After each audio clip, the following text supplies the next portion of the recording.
Financial statement അനാലിസിസിലെ അടുത്ത tool അല്ലെങ്കിൽ ടെക്നിക്കാണ് trend analysis.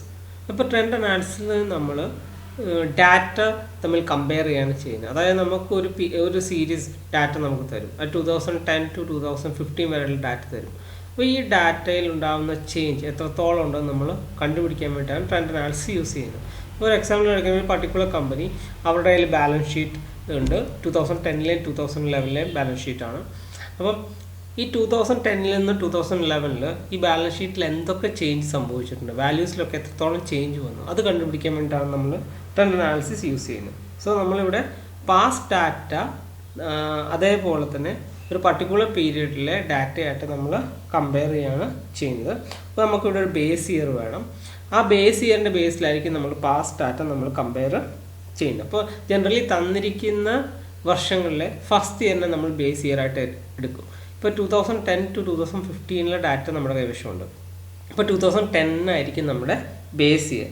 Okay, അപ്പോൾ ഓരോ വാല്യൂ ബേസ് ഇയറിലെ ഓരോ വാല്യൂ നമ്മൾ 100% ആയിട്ട് കൺസിഡർ ചെയ്യും. ഇപ്പോൾ നമുക്കറിയാം, ഇപ്പോൾ ബാലൻസ് ഷീറ്റിൽ ഫിക്സ്ഡ് അസറ്റിൽ പ്ലാന്റ് ആൻഡ് മെഷീനറി ഉണ്ട്, ലാൻഡ് ആൻഡ് ബിൽഡിംഗ്, അങ്ങനെ ഒത്തിരി ഐറ്റം. ഇപ്പോൾ ഫിക്സ്ഡ് അസറ്റിൽ ലാൻഡ് ആൻഡ് ബിൽഡിംഗ് അത് 100% ആണ്. അതേപോലെ തന്നെ പ്ലാന്റ് ആൻഡ് മെഷീനറി 100% ആണ്. അപ്പം ഇങ്ങനെ ഓരോ ഐറ്റവും ആ 2010 ആ ബേസ് ഇയറിലെ ഓരോ ഐറ്റവും നമ്മൾ 100% ആയിട്ട് നമ്മൾ കൺസിഡർ ചെയ്യും. എന്നിട്ട് ബാക്കിയുള്ള വർഷങ്ങളിലെ ഓരോ ഐറ്റവും നമ്മൾ എത്രത്തോളം ചേഞ്ച് ഉണ്ട്, ബേസ് ഇയറിലെ ഡാറ്റയും വെച്ച് നോക്കുകയാണെങ്കിൽ എത്രത്തോളം ചേഞ്ച് ഉണ്ടെന്ന് നമ്മളിവിടെ കണ്ടുപിടിക്കും. ഓക്കെ, അപ്പോൾ ഇവിടെ നമുക്ക് ട്രെൻഡ് അനാലിസിസിൽ ഒരു ജനറൽ ട്രെൻഡ് അതേപോലെ തന്നെ മൂവ്മെൻറ്റ്, ഈ അസറ്റിലുണ്ടാകുന്ന ചേഞ്ച്, ആ മൂവ്മെൻറ്റ് എത്രത്തോളം നമുക്ക് അനലൈസ് ചെയ്യാൻ സാധിക്കും. ഓക്കെ, അപ്പം ട്രെൻഡ് അനാലിസിസും ഒരു സ്റ്റെപ്പ് ബൈ സ്റ്റെപ്പ് പ്രോസസ്സാണ്. അപ്പോൾ ഫസ്റ്റ് സ്റ്റെപ്പ് എന്ന് പറഞ്ഞാൽ നമ്മൾ ബേസ് ഇയർ സെലക്ട് ചെയ്യണം. അപ്പോൾ ജനറലി നമുക്ക് തന്നിരിക്കുന്ന ആ വർഷത്തെ ആയിരിക്കും നമ്മൾ ബേസ് ഇയർ ആയിട്ട് കൺസിഡർ ചെയ്യുന്നത്. ഇപ്പോൾ 2010-11 ആണെങ്കിൽ 2010 ഫസ്റ്റ് ഇയറിനെ നമ്മൾ ബേസ് ഇയർ ആയിട്ട് കൺസിഡർ ചെയ്യും. ഈ സെക്കൻഡ് സ്റ്റെപ്പ് എന്ന് പറഞ്ഞു കഴിഞ്ഞാൽ നമ്മൾ ബേസ് ഇയറിനെ 100% ആയിട്ട് കൺസിഡർ ചെയ്യും. അതായത് ബേസ് ഇയറിലെ ഓരോ വാല്യൂസും, ഇപ്പോൾ നമുക്കറിയാം 2010 ബാലൻസ് ഷീറ്റിൽ ഒത്തിരി ഐറ്റം ഉണ്ട്. ഓരോ ഐറ്റത്തിനെയും നമ്മൾ 100% ആയിട്ട് കൺസിഡർ ചെയ്യും. ഓക്കെ, ഈ തേർഡ് സ്റ്റെപ്പ് എന്ന് പറഞ്ഞു കഴിഞ്ഞാൽ നമ്മൾ 10% കണ്ടുപിടിക്കുകയാണ്. അതായത് ഈച്ച് ഇയർ ഓരോ വർഷത്തെയും ഫിഗറിനെ നമ്മൾ ബേസ് ഇയർ വാല്യൂ ആയിട്ട് നമ്മൾ ഡിവൈഡ് ചെയ്യും ഇൻറ്റു 100. അത് ചെയ്യുമ്പോൾ നമുക്ക് ആ ഒരു വർഷം എത്രത്തോളം ചേഞ്ച് ഉണ്ടെന്ന്, എത്രത്തോളം പെർസെൻറ്റേജിൽ ഉണ്ടാകുന്ന മാറ്റം നമുക്കുണ്ടെന്ന് മനസ്സിലാക്കാൻ സാധിക്കും. ഓക്കെ, അപ്പം ചില സിറ്റുവേഷനിൽ അത് മോർ ദാൻ 100 ആവാം. ഇപ്പോൾ ഒരു എക്സാമ്പിൾ എടുക്കുകയാണെങ്കിൽ ഫസ്റ്റ് 2010 അതാണ് ബേസ് ഇയറിൽ കറണ്ട് അസറ്റ് 1000 ആണ്. അതേപോലെ തന്നെ തൊട്ടടുത്ത വർഷം 2011 കറണ്ട് അസറ്റ് എന്ന് പറഞ്ഞു കഴിഞ്ഞാൽ 2000 ആണ്. അപ്പോൾ ബേസ് ഇയറിൽ നിന്ന് കറണ്ട് ഇയറിൽ എത്രത്തോളം ചേഞ്ച് ഉണ്ടെന്ന് നമുക്ക് നോക്കാം. 2000 ഡിവൈഡ് ബൈ 1000 ഇപ്പോൾ ഇൻറ്റു 100. അപ്പോൾ നമുക്ക് കാണാം 200% ഇൻക്രീസ് ഉണ്ട് ബേസ് ഇയറിൽ നിന്ന് കറണ്ട് ഇയറിലേക്ക്. ഇനി അതേപോലെ തന്നെ ഇപ്പോൾ വേണമെങ്കിൽ അത് കുറയാം. ഇപ്പം 2011 കറണ്ട് അസറ്റ് 500 ആയിട്ട് കുറഞ്ഞു. ഇപ്പോൾ നമ്മൾ നോക്കുകയാണെങ്കിൽ 50% കുറവാണ് കറണ്ട് ഇയറിൽ സംഭവിച്ചിരിക്കുന്നത്. ഓക്കെ, ഇനി നമുക്ക് ഒരു പ്രോബ്ലം ചെയ്യാം. നമുക്കൊരു comparative balance sheet statement, Malabar limited എന്ന് പറഞ്ഞ കമ്പനിയുടെ കമ്പാരിറ്റീവ് ബാലൻസ് ഷീറ്റ് സ്റ്റേറ്റ്മെൻറ്റ് ആണ് തന്നിരിക്കുന്നത്. അപ്പോൾ നമുക്ക് 4 വർഷത്തെ ഡാറ്റ തന്നിട്ടുണ്ട്. നിങ്ങൾ നോക്കാൻ 2005 to 2008 വരെയുള്ള ഡാറ്റ നമുക്ക് തന്നിട്ടുണ്ട്. അതേപോലെ തന്നെ ബാലൻസ് ഷീറ്റിലെ ഓരോ ഐറ്റവും അത് നമുക്ക് സ്റ്റേറ്റ്മെൻറ്റ് ഓഫ് ക്യാപിറ്റൽ എംപ്ലോയ്ഡ് ആ ഒരു ഫോർമാറ്റിൽ കറക്റ്റായിട്ട് അറേഞ്ച് ചെയ്ത് തന്നിട്ടുണ്ട്. ഓക്കെ, ഇപ്പോൾ നമ്മൾ നോക്കുകയാണെങ്കിൽ ആദ്യം അസറ്റ് സൈഡിൽ ഫിക്സ്ഡ് അസറ്റ്സ് വരുന്ന land and building, plant and machinery, furniture, പിന്നെ ടോട്ടൽ ഫിക്സ്ഡ് അസറ്റ് വന്നിട്ടുണ്ട്. ഇനി അതേപോലെ തന്നെ കറണ്ട് അസറ്റ്, ഇനി കറണ്ട് അസറ്റിൽ cash, marketable securities, debtors, bills receivable, stock in trade, other current asset, prepaid expenses, overall total current അസറ്റും question തന്നിട്ടുണ്ട്. പിന്നെ ടോട്ടൽ അസറ്റ്സ്, ഈ കറണ്ട് അസറ്റും ടോട്ടൽ കറണ്ട് അസറ്റും ടോട്ടൽ ഫിക്സ്ഡ് അസറ്റും ആഡ് ചെയ്യുമ്പോഴുള്ള വാല്യൂ. ഇനി അടുത്ത ലയബിലിറ്റീസ് ആണ്. ലയബിലിറ്റീസിൽ share capital, reserves and surplus, general reserve, profit and loss account. അപ്പോൾ ഓക്കെ, ഇപ്പോൾ ഈ share capital, reserves, general reserve, profit and loss account ഇത് ആഡ് ചെയ്യുമ്പോൾ നമുക്ക് ഷെയർ ഹോൾഡേഴ്സ് ഫണ്ട് കിട്ടും. പിന്നെ സെക്യൂർഡ് ലോൺസ് ആണ്. അതിനുശേഷം കറണ്ട് ലയബിലിറ്റീസ്, അത് creditors, bills receivable, other current liabilities, provision for taxation, proposed ചെയ്യണം. അങ്ങനെ നമുക്ക് ടോട്ടൽ കറണ്ട് ലയബിലിറ്റി കിട്ടും. ഇനി നമുക്ക് ഈ ടോട്ടൽ ലയബിലിറ്റി ഓവറോൾ ആഡ് ചെയ്ത് നമുക്ക് കിട്ടും. ഓക്കെ, അപ്പോൾ നിങ്ങൾ നോക്കുകയാണെങ്കിൽ ഇവിടെ 4 വർഷത്തെ ഡാറ്റയുണ്ട്. 2005, 2006, 2007, 2008. ഇപ്പോൾ നമ്മളിവിടെ ആ സ്റ്റെപ്പ് ബൈ സ്റ്റെപ്പ് പ്രോസസ്സിൽ നോക്കാം. അതായത് നമ്മൾ ഈ ആദ്യത്തെ വർഷത്തെ നമ്മൾ ബേസ് ഇയർ ആയിട്ട് കൺസിഡർ ചെയ്യണം. അതായത് 2005 ആണ് നമ്മുടെ ബേസ് ഇയർ. ഈ അടുത്ത സ്റ്റെപ്പ് എന്തായിരുന്നു? ഈ 2005 ബേസ് ഇയറിലെ ഓരോ വാല്യൂസും 100% ആണ്. അതായത് ഇപ്പം ഈ 110 ലാൻഡ് ആൻഡ് ബിൽഡിംഗ് 110 ആണ്, അത് 100% ആണ്. ഇനി പ്ലാന്റ് ആൻഡ് മെഷീനറി 325 അതും 100% ആണ്. ഫർണിച്ചർ 30 ആണ്, അതും 100% ആണ്. ഓക്കെ, ഇപ്പോൾ ഇവിടെ 110, 325 എന്ന് പറയുമ്പോൾ നമ്മളൊരിക്കലും വിചാരിക്കാതെ ചെറിയ എമൗണ്ട് ആണെന്ന്. കാരണം ഇവിടെ എമൗണ്ട് ബ്രാക്കറ്റിൽ തന്നിട്ടുണ്ട് റുപ്പീസ് ഇൻ ലാക്സ്. അപ്പോൾ ഇതെല്ലാം ലാക്സിലാണ്. അപ്പോൾ നമുക്ക് എളുപ്പത്തിന് വേണ്ടിയിട്ടാണ് ഈ ഒരു 110, 115 എന്നൊക്കെ തന്നിരിക്കുന്നത്. ഇനി നമുക്ക് സൊല്യൂഷനിലേക്ക് പോകാം. അപ്പോൾ ആദ്യം തന്നെ നമ്മൾ ഇങ്ങനെ ഒരു ക്വസ്റ്റ്യൻ കിട്ടിക്കഴിഞ്ഞാൽ നമ്മൾ ഹെഡിങ് കൊടുക്കുക, ടേബിൾ ഹെഡിങ് കൊടുക്കുക, ട്രെൻഡ് അനാലിസിസ് എന്ന് നമ്മൾ ഹെഡിങ് കൊടുത്തു. ഇനി നമ്മൾക്ക് ഏതൊക്കെ വർഷത്തെയാണ് 10% നമ്മൾ കാണേണ്ടതെന്ന് മനസ്സിലാക്കണം. അപ്പോൾ നമുക്ക് 2006-ലെ 10% കാണാം. അതേപോലെ തന്നെ 2007-ലെ 10%, കൂടാതെ 2008-ലെയും 10%. ഇപ്പോൾ നമ്മൾ ഈ ഹെഡിങ്ങിൻ്റെ തൊട്ടടുത്ത് തന്നെ നമ്മൾ ഒരു അഡീഷണൽ ഇൻഫർമേഷൻ കൂടെ കൊടുക്കുക. അതായത് ഏത് വർഷമാണ് നമ്മുടെ ബേസ് ഇയർ എന്നുള്ളത്. അപ്പോൾ 2005 is the base year. Okay, അപ്പോൾ അതിനെ ഓരോ വാല്യൂസും നമ്മൾ 100% ആയിട്ട് കൺസിഡർ ചെയ്യുന്നു. ഒരു ഹൈഫിനിട്ട് 100% ആയിട്ട് കൊടുക്കുക. ഓക്കെ, അപ്പോൾ ഫസ്റ്റ് നമുക്ക് ലാൻഡ് ആൻഡ് ബിൽഡിംഗ് നോക്കാം. ലാൻഡ് ആൻഡ് ബിൽഡിംഗ് 2006-ലെ വാല്യൂ 115 ആണ്. ഇപ്പോൾ ബേസ് ഇയറിൽ 110 ആയിരുന്നു. ഇപ്പോൾ നമുക്ക് മനസ്സിലായി ചേഞ്ച് ഉണ്ട്. അതായത് 110-ൽ നിന്ന് 115 ആയിട്ട് 2006-ൽ വാല്യൂ ഇൻക്രീസ് ചെയ്തു. അപ്പോൾ അത് എത്രത്തോളം പെർസെൻറ്റേജ് ചേഞ്ച് ഉണ്ടെന്ന് നമ്മൾ മനസ്സിലാക്കണം. അപ്പോൾ അതിന് വേണ്ടി എന്ത് ചെയ്താൽ മതി? നമ്മൾ ഈ 2006-ലെ value divide by base year value into 100 ചെയ്താൽ മതി. ഇപ്പോൾ ഈക്വൽ ടു 115 ഡിവൈഡ് ബൈ 110 അല്ലേ? 115 ഡിവൈഡ് ബൈ 110 ഇൻറ്റു 100.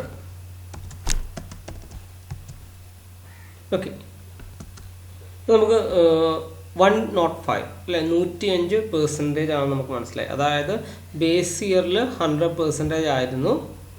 ബട്ട് 2006-ൽ ആ 100% ഇന്ന് ലാൻഡ് ആൻഡ് ബിൽഡിംഗ് 105% ആയിട്ട് ഇൻക്രീസ് ചെയ്തു. നമുക്ക് 2006-ലെ എത്രത്തോളം പെർസെൻറ്റേജ് ഇൻക്രീസ് ഉണ്ടെന്ന് നമ്മൾ കാണാം. അപ്പോൾ ഈക്വൽ ടു 2007-ൽ ഈക്വൽ ടു 122. ഓക്കെ, ഇനി നമ്മൾ 2007-ലെ എത്രത്തോളം പെർസെൻറ്റേജ് ചേഞ്ച് ഉണ്ടെന്ന് നമ്മൾ കണ്ടുപിടിക്കണം. അപ്പോൾ 2007-ലെ വാല്യൂ ഡിവൈഡ് ബൈ 2005, അതായത് ബേസ് ഇയർ വാല്യൂ ഇൻറ്റു 100. ഇപ്പോൾ ഈക്വൽ ടു 122 ഡിവൈഡ് ബൈ 110, നമ്മുടെ ബേസ് ഇയർ വാല്യൂ ഇൻറ്റു 100. അപ്പോൾ 111% ആണ്. ഇനി 2008-ലും അതേപോലെ തന്നെ ഈക്വൽ ടു 2008-ലെ value 113 divide by 110 base year value into 100. Okay, 103. ഇപ്പോൾ നമുക്ക് ഇതിൽ നിന്ന് കാണാം നമ്മുടെ ബേസ് ഇയർ വാല്യൂ, അതായത് 100%-ൽ നിന്ന് ഓരോ വർഷവും ഇൻക്രീസ് ആണ് സംഭവിച്ചിരിക്കുന്നത്. അതായത് ട്രെൻഡ് നമ്മൾ ജനറൽ ട്രെൻഡ് നമ്മൾ നോക്കുകയാണെങ്കിൽ അതിൻ്റെ ഒരു ഇൻക്രീസ് ആണ് നമുക്ക് കാണാൻ സാധിക്കുക. അപ്പോൾ 2006-ൽ അത് 105 ആയിട്ട് ഇൻക്രീസ് ചെയ്തു. 2007-ൽ 111% ആയിട്ട് ഇൻക്രീസ് ചെയ്തു. ഫൈനലി 2008-ൽ അത് 103 ആയിട്ട് ഇൻക്രീസ് ചെയ്തിട്ടുണ്ട് ബേസ് ഇയറിൽ നിന്ന്. ഇനി അടുത്ത പ്ലാന്റ് ആൻഡ് മെഷീനറിയാണ്. അപ്പോൾ പ്ലാന്റ് ആൻഡ് മെഷീനറി നമ്മൾ നേരത്തെ ചെയ്ത പോലെ തന്നെയാണ്. ഇവിടെ ഫസ്റ്റ് ഇയറിനെ നമ്മൾ ബേസ് ഇയർ ആയിട്ട് കൺസിഡർ ചെയ്യും. അത് 100% ആണ്. ബാക്കിയുള്ള ഓരോ വാല്യൂസും ഈ ബേസ് ഇയറിൽ നിന്ന് എത്ര പെർസെൻറ്റേജ് ഓഫ് ചേഞ്ച് ആണ് നമ്മൾ കണ്ടുപിടിക്കണം. അപ്പോൾ നമ്മൾ 2006 നോക്കാം. അതായത് 306 divided by base year value 325 into 100. അപ്പോൾ 94%. അപ്പോൾ ഇവിടെ നോക്കുകയാണെങ്കിൽ കുറവാണ് സംഭവിച്ചിരിക്കുന്നത് അല്ലേ. 325 നിന്ന് 2006 ആയപ്പോഴേക്കും 306 ആയി. അപ്പോൾ എന്തായാലും ഇൻക്രീസ് അല്ല ഡിക്രീസ് ആണ് സംഭവിച്ചിരിക്കുന്നത്. അപ്പോൾ 94% ആണ് 2006 പ്ലാന്റ് ആൻഡ് മെഷീനറി. ഓക്കെ, ഇനി 2007 10% നമ്മൾ കണ്ടുപിടിക്കണം. Equal to 2007 value 300 divide by 325 into 100. അപ്പോൾ 92% ആണ്. ഇനി 2008 10%. അപ്പോൾ 2008 വാല്യൂ 310 divided by 325 into 100. അപ്പോൾ 95%. അപ്പോൾ നമ്മൾ നോക്കുകയാണെങ്കിൽ പ്ലാന്റ് ആൻഡ് മെഷീനറിയിൽ ശരിക്കും ഒരു ഡിക്രീസ് ആണ് സംഭവിച്ചത്. അതായത് ബേസ് വാല്യൂ നിന്ന് പിന്നീട് വരുന്ന ഓരോ വർഷവും പ്ലാന്റ് ആൻഡ് മെഷീനറിയിൽ കുറവാണ് സംഭവിച്ചിരിക്കുന്നത്. അപ്പോൾ നമ്മൾ ഇതേ രീതിയിൽ നമ്മൾ ബാക്കിയുള്ള ഓരോ ഐറ്റത്തിൻ്റെയും 10% ബാലൻസ് ഷീറ്റിലെ ഓരോ ഐറ്റത്തിൻ്റെയും 10% നമ്മൾ കണ്ടുപിടിക്കണം. ഇനി നമുക്ക് പ്ലാന്റ് ആൻഡ് മെഷീനറി ഫർണിച്ചർ. ഇനി നമുക്ക് ഫർണിച്ചർ അതിൻ്റെ 10% നമുക്ക് കാണാം. ഇപ്പോൾ നമ്മുടെ ബേസ് വാല്യൂ നമുക്കറിയാം 2005.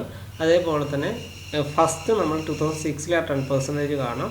ഇപ്പോൾ equal to 2006 value divide by 2005 നമ്മുടെ base year value into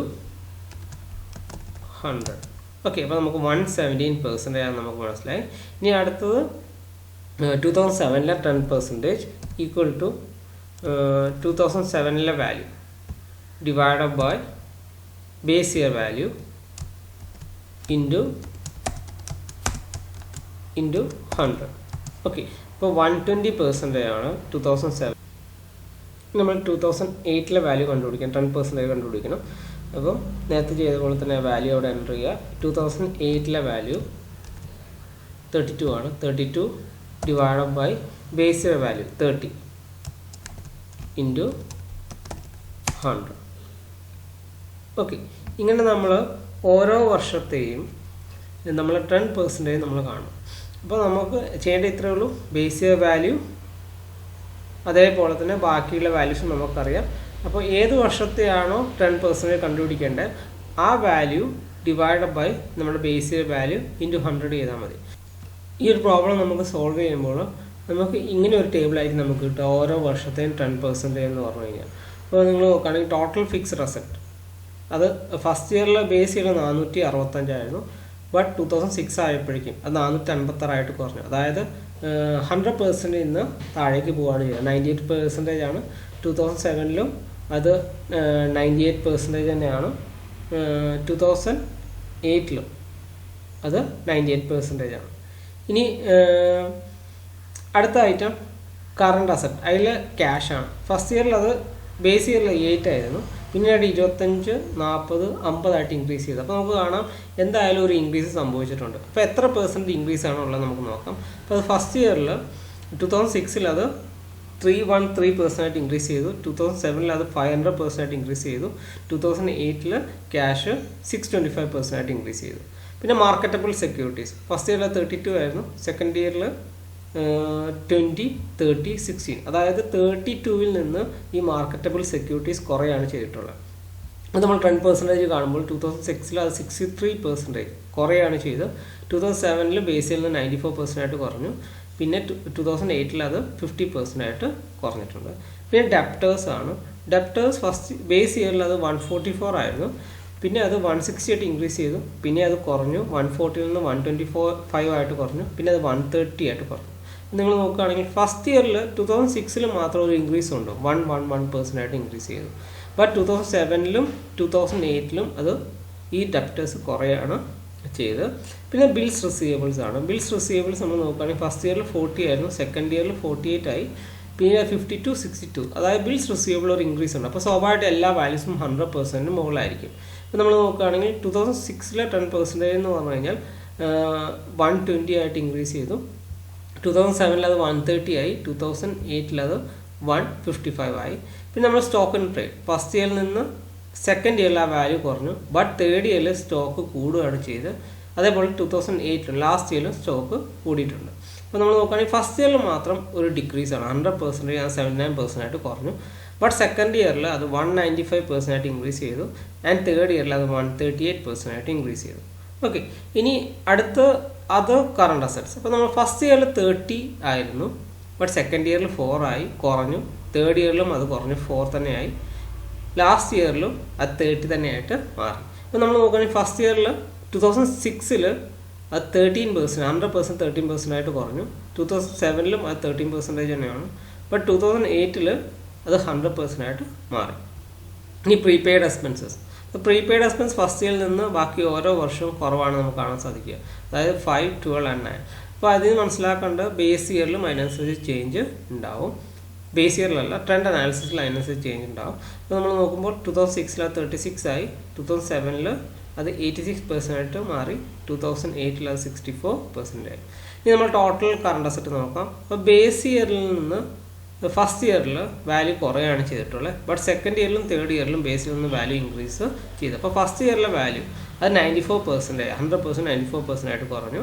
second ഇയറിൽ അത് ഇൻക്രീസ് ചെയ്തു, 119% ആയിട്ട് ഇൻക്രീസ് ചെയ്തു, ആൻഡ് തേർഡ് ഇയറിൽ അത് 117% ആയിട്ട് ഇൻക്രീസ് ചെയ്തു. അപ്പോൾ നമ്മൾ ടോട്ടൽ അസറ്റിൽ ഫസ്റ്റ് ഇയർ അതായത് 2006 കുറയാണ് ചെയ്തിട്ടുള്ളത്, 778% ആയിട്ട് കുറഞ്ഞു. ബട്ട് 2007 അത് 869 ആയിട്ട് ഇൻക്രീസ് ചെയ്തു. നമ്മുടെ ബേസിൽ നിന്ന് 869 ആയിട്ട് ഇൻക്രീസ് ചെയ്തു.